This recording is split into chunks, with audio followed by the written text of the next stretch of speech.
We hear the word surrender and immediately think of something dangerous, something radical, something for people who go too far. We say things like, I want to serve God, but not like that. I want faith, but also control. I'll call when I need Him.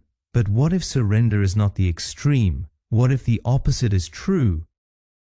Welcome to the Sebcast, home of the #1 network for your life. Here we turn our beloved stories upside down, look at what history may have missed, and discover together how Jesus invites us into a bigger story right where we live, work, and play. What if the most unsustainable way to live is precisely not to live with surrender? The Bible tells a story that exposes this. It's the story of the rich young man who came to Jesus.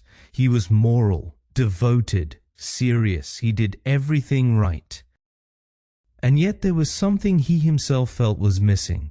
Jesus looked at him, and the text says something important. Jesus loved him.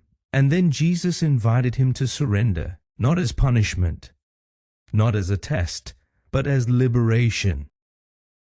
Surrender, said Jesus, and follow me. And the man walked away sad, not because Jesus was too harsh, but because control was already his master.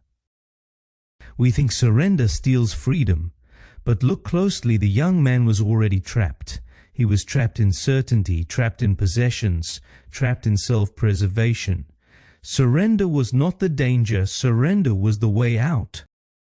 The Apostle Paul understood this deeply. That's why he wrote that to offer yourself to God is not unreasonable, it is the most logical thing you can do.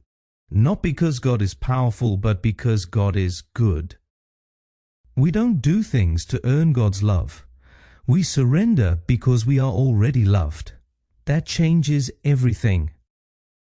Here's where many of us get stuck. We want God's help without God's guidance. We want God's forgiveness without God's formation. We want God's salvation without God's direction. And it simply doesn't work. That's why so many people keep praying for relief while living in directions that produce pain. Not because God is absent, but because surrender is absent. Here's the uncomfortable truth. You can't pray your way out of a life you have deliberately lived yourself into. Surrender is not an emergency call. It is a way of life, daily, ordinary, unadorned. And here the #1 network for your life becomes vital, because surrender does not flourish in isolation, it flourishes in community. It's hard to live surrendered when no one knows your life.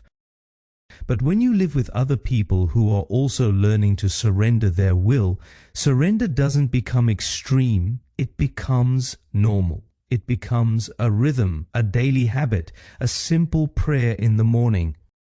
Father, here are my hands, here are my eyes, here are my decisions, lead me today. The question is not whether surrender asks too much. The question is, how long can you keep living without it? Because control seems safe until it starts to shape you, and surrender seems risky until you discover that's where freedom begins. Come walk with us this year at South Ward. Don't isolate and go through another apathetic year. Before long, you'll start living completely without God. Maybe this year is your last chance before you fall completely off the edge. Join and show up and protect your soul with us. See you next week. Take care.